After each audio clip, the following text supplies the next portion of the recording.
Why can't the European Union seem to let go of the Sahel?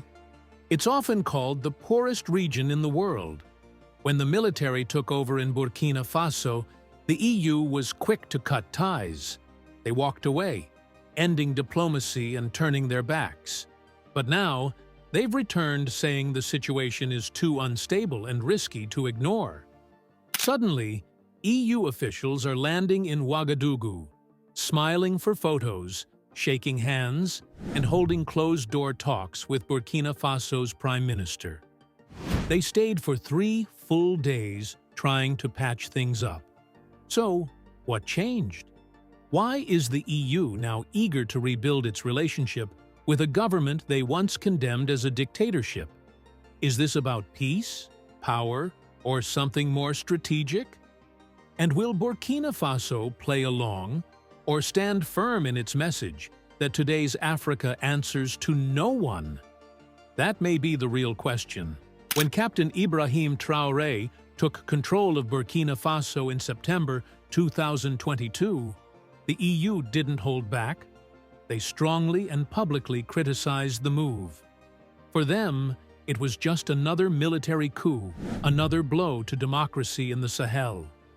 They issued warnings, made threats, and said they'd stop sending aid if Burkina Faso didn't go back to civilian rule. But Traoré didn't back down. He didn't ask for help. Instead, he made a bold move. He cut military and security ties with the EU completely. Alarm bells started ringing in Brussels, especially after a similar coup in Niger, where the new leader followed in Traoré's footsteps. That's when the EU realized they weren't just losing one country, they were losing the entire region. Some EU countries started to take a different approach from France, which has often been criticized in the region due to its colonial past.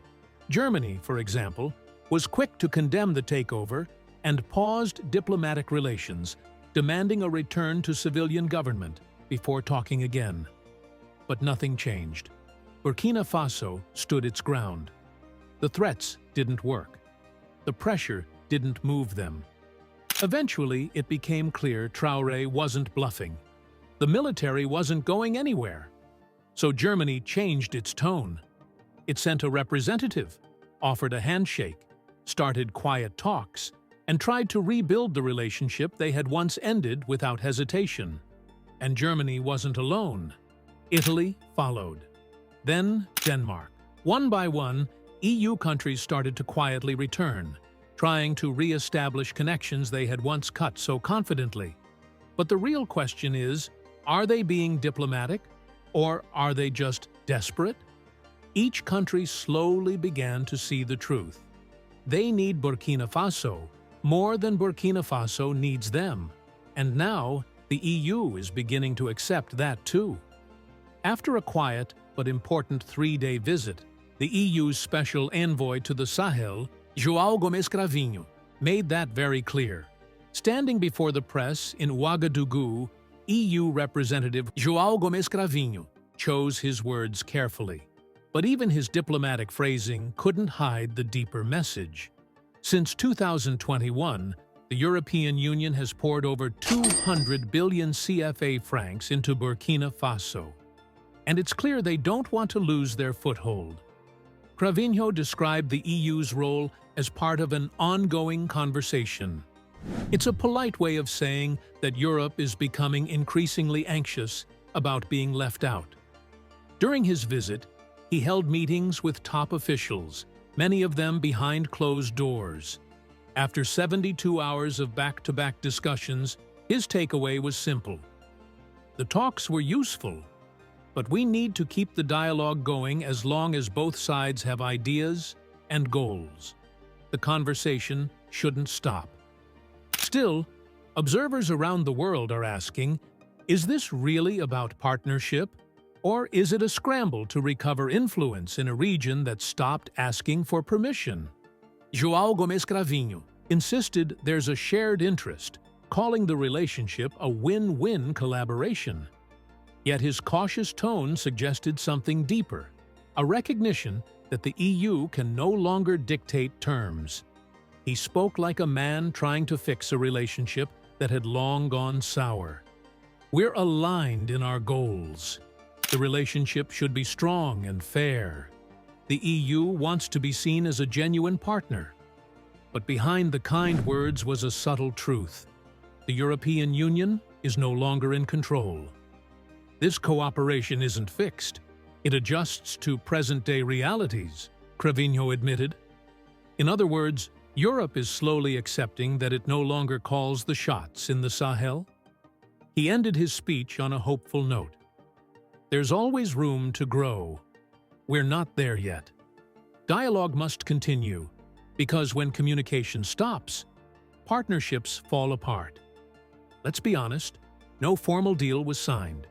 Not yet, because the dynamics have changed. For decades, the EU sat at the head of the table, deciding what help looked like and setting the rules. But that era is ending. Today, the Sahel is charting its own path. And if Europe wants to be involved, it has to prove it deserves a seat at the new table. Why the shift? Because Burkina Faso's current leadership, under Captain Ibrahim Traoré, refuses to repeat the mistakes of the past. Gone are the days when weak, easily swayed governments allowed foreign powers to control the country's fate. Traoré has made it clear: Burkina Faso will no longer play the role of the junior partner. Any new alliance must be based on mutual respect, not dominance or hidden agendas. That's why João Gomes Cravinho parting words spoke volumes. If there is to be cooperation, the EU must be seen as a friend. But let's not miss the implication. If Europe has to ask to be seen as a friend, it likely isn't one right now. Is that surprising? Not really, especially considering the EU was quick to suspend aid when Burkina Faso's new government chose self-determination over foreign approval, or when European leaders stayed silent as the country faced internal challenges. What we're witnessing isn't just diplomacy, it's a last-minute attempt to regain lost ground in a changing world. For centuries, Africa-Europe relations were built on a one-sided foundation. The results? Exploitation, underdevelopment, and dependency. The partnerships served Europe far more than they served African nations like Burkina Faso, propped up by leaders willing to sacrifice sovereignty for scraps. That chapter is closing. Under Traoré, Burkina Faso is asserting itself, no longer begging for aid, no longer bending to foreign demands. Europe must now engage as an equal, with humility and respect. The old ways of pressure and persuasion are over. The message from Traoré is unambiguous. We are not beneath you. We stand beside you. It's a revolutionary stance, and it forces a question. Why is Europe suddenly so eager to rebuild ties? Have they forgotten that Burkina Faso is now led by a military regime? That the country is still battling deep insecurity? Or do they see something else, something shifting beneath the surface? Back in Europe, the public continues to see Africa through a tired lens. Images of hunger, chaos, and poverty dominate the headlines. In this story, Europe is the hero, offering aid to a helpless continent. But Burkina Faso is shattering that narrative. Today, Africa isn't waiting for help. It's rising on its own terms, and the world is watching.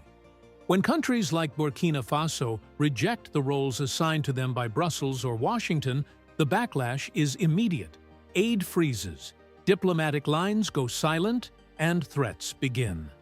Yet even without returning to civilian rule, and even while standing firm on sovereignty, Burkina Faso finds the EU knocking again. Because let's face it, this was never about charity. Despite the language of development and assistance, Europe's actions in Africa have always served a deeper interest. Africa holds what the world needs: gold, uranium, oil, rare earth elements, the fuel of modern industry and future technologies. These resources are why every EU handshake comes with a contract, every donation with a clause. But it's about more than minerals now. By 2050, Africa will be home to 1 out of every 4 people on Earth. A third of the world's youth will be African. The continent's importance is growing fast, not just economically, but politically and culturally. Africa is no longer a passive partner, it's becoming a global power. As Michael Tancham of the European Council on Foreign Relations put it, any country without a strong relationship with Africa is risking its future standing in the global economy. That's the real reason behind Europe's renewed urgency. This isn't just about partnerships, it's about survival. The EU isn't simply trying to cooperate, it's trying to stay relevant in a world where Africa is finally stepping into its full power. There's a quiet urgency spreading through Europe, an unspoken truth that few dare to admit out loud. Behind closed doors, European nations and the EU are racing to rebuild their connections with Africa. But this isn't just diplomacy, it's survival. Deep down, they know the foundation of modern Europe was built on Africa's back, its stolen labor, its cheap raw materials, its sacrificed potential. From the wealth of African mines to the blood spilled on colonial plantations, it was Africa that helped fuel Europe's rise. That history can't be erased. And now, as the global balance of power begins to shift again, the world is turning its eyes back to Africa, not out of charity, but necessity. The question now is simple. Will Africa again be used to build the futures of others, while its own people remain stuck behind? Or will this time be different? One thing is certain. This is not the same Africa that Europe once colonized. Today's Africa is confident, outspoken, and no longer willing to be spoken for. The continent is choosing its own path, and for the first time in a long time, it's not waiting for anyone's permission. Europe, once the continent's automatic partner due to colonial ties, is now just one option among many. The privilege it once held is fading fast. The age of one-way relationships is ending. And in its place, a new reality is emerging, one where Africa holds the pen and writes its own terms. Why the change? Because Africa now has options. Countries like China, Russia, Turkey, and powers from the Gulf are all offering partnerships, often with fewer strings attached. And more importantly, African nations are beginning to trust themselves. The old weight of guilt, colonial memory, and dependency is lifting. Modern African leaders are no longer clinging to outdated ties. They're making decisions based on what serves their people, not what pleases old allies. Europe is welcome to be part of Africa's future, but only if it comes with respect, not conditions. The reason Africa's relationship with Europe feels so strained isn't just history, it's the pattern of imbalance. For decades, Europe has preached about equal partnerships, shared progress, and mutual respect. But the reality has always been different. Deals were struck, aid was promised, agreements were signed, but beneath the surface, Europe took far more than it gave. Africa exported raw goods. Europe exported promises. Time and time again, those promises fell short. The formula was familiar. Europe offered billions, painted grand pictures of development, and spoke the language of growth. But when the excitement faded and the press left, Africa was often left holding little more than vague commitments. Today's African leaders are no longer staying silent. They're asking the tough questions. Where's the follow-through? Why do we keep giving more than we get? Why must we settle for less when we deserve better? Europe, clinging to its old playbook, is watching the door open to new players who treat Africa not as a problem to solve, but as a partner worth investing in. Respect is now the currency of global partnerships. It's no longer about who has the most money. It's about who sees Africa as an equal. Africa tolerated Europe's dominance for far too long.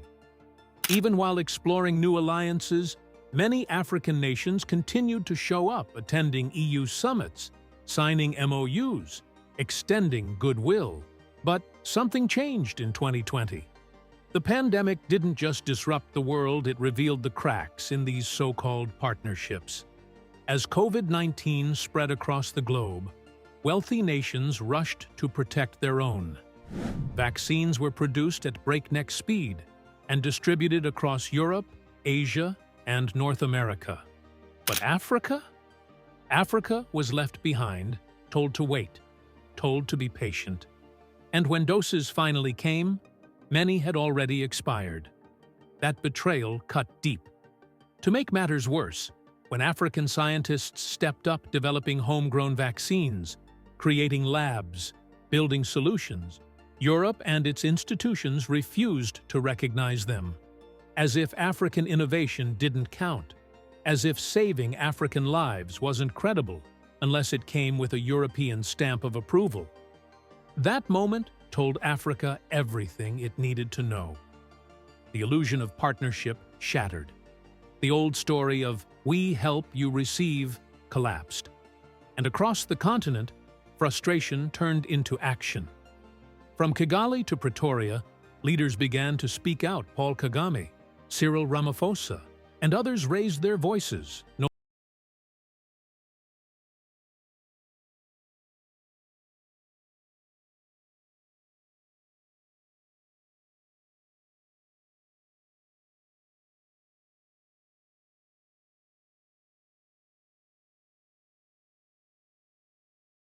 First in Mali, then Burkina Faso, Guinea, and Niger one by one, military coups reshaped the political landscape of West Africa. But these weren't just changes in leadership. They marked a bigger shift, an African awakening. The message was not delivered in formal speeches or polite statements. It came through action. Africa was no longer asking to be seen. It was demanding respect.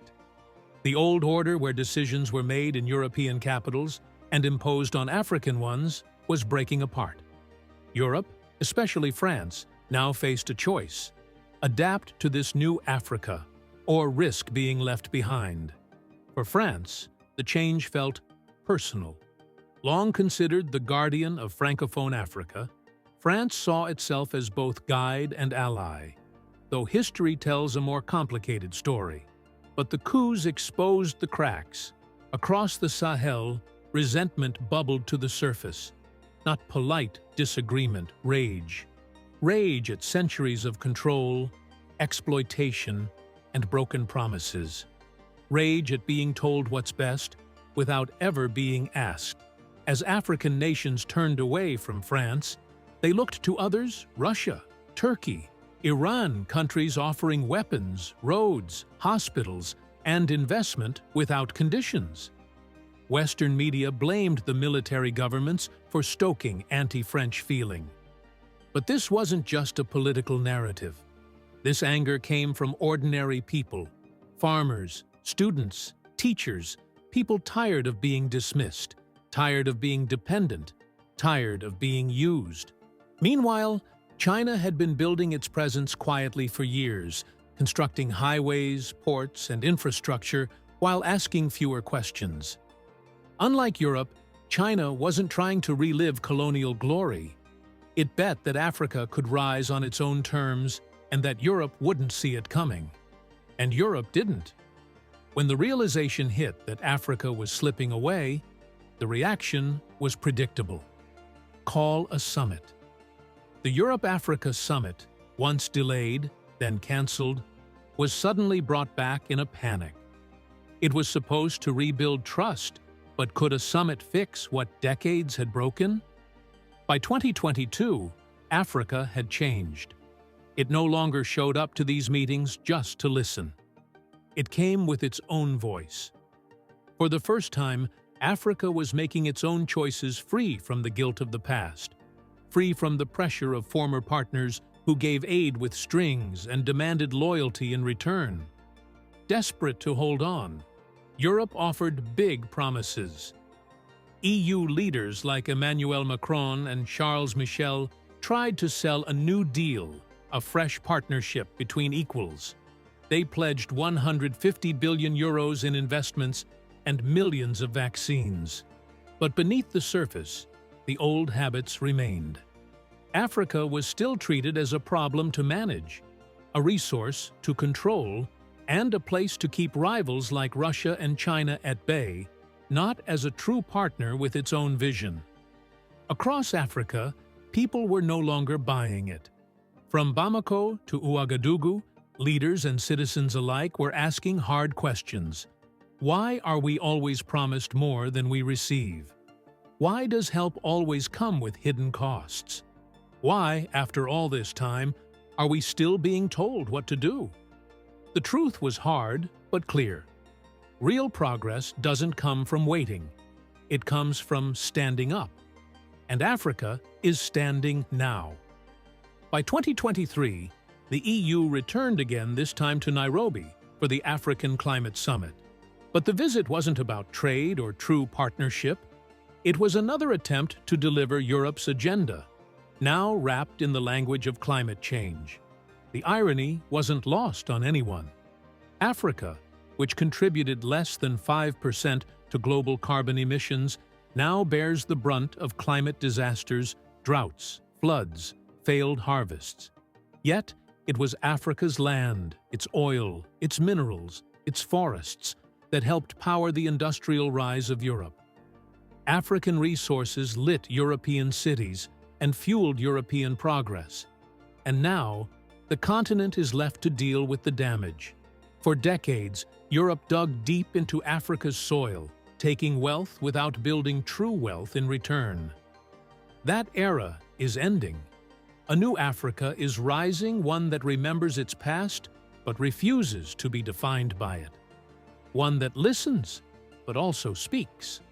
One that may still welcome partnership, but only when it comes with dignity, honesty, and balance. Let's be honest, Europe and the West had their moment. They took Africa's land, labor, and resources to power their own rise. They became industrial giants, wealthy nations, and global powers by digging deep into African soil. And now, just when Africa is preparing to use its own wealth to grow, build, and finally rise, suddenly, the rules are changing. For centuries, Europe burned coal, drilled oil, and polluted without restraint, all in the name of development. But when Africa looks to do the same to lift its people out of poverty, the story shifts. Africa is told to use solar panels and borrowed wind. It's told to think of the planet first, even though it played almost no part in the damage being done. What kind of justice asks the victims to pay the price?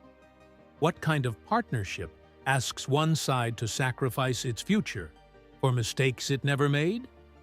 Yes, some weak and corrupt leaders still exist, but they no longer define the continent. A new generation is emerging from Namibia to Tanzania, Botswana to the rising alliance in the AES bloc. These leaders are bold, they are loyal to their people, and they are proudly African, refusing to play by old colonial scripts. They understand the climate crisis. They see its effects: failed crops, deadly floods, unbearable heat, not from reports, but through their people's suffering. And they agree. Change is needed. But they also know this truth: you can't build a green future from nothing. How can a continent that never got the chance to industrialize now be told to leap straight into clean energy? When its mines were stripped, but its factories never built? When its wealth was drained and its infrastructure ignored? Now Europe returns, this time not for gold or oil, but for cobalt, lithium, and rare earth minerals. The raw materials that will fuel the next tech and energy boom. Once again, Africa holds what the world needs.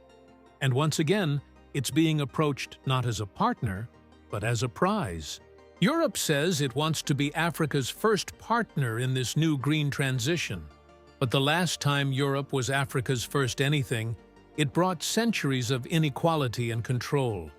So, what does partnership mean now? If African leaders don't stay vigilant, this so-called green revolution could become just another version of the old story. Africa gives, others grow. But if they stand firm, if they lead with wisdom and courage, this could be the turning point. This time, Africa can write the ending. Africa has the power, the minerals, the young people, the ideas. It holds the keys to a greener, cleaner, more just future, not just for itself, but for the whole world. But that future must be built on Africa's terms. No more bad deals, no more fake partnerships, no more promises that leave Africa empty-handed. This is not just a climate issue or an energy debate. This is about Africa's place in the world. It's about dignity, sovereignty, legacy. Now that Africa is back in the global spotlight, its youth, its resources, and its future recognized as essential, it must speak with a voice that cannot be ignored. The only question left is this: will Africa lead or be led?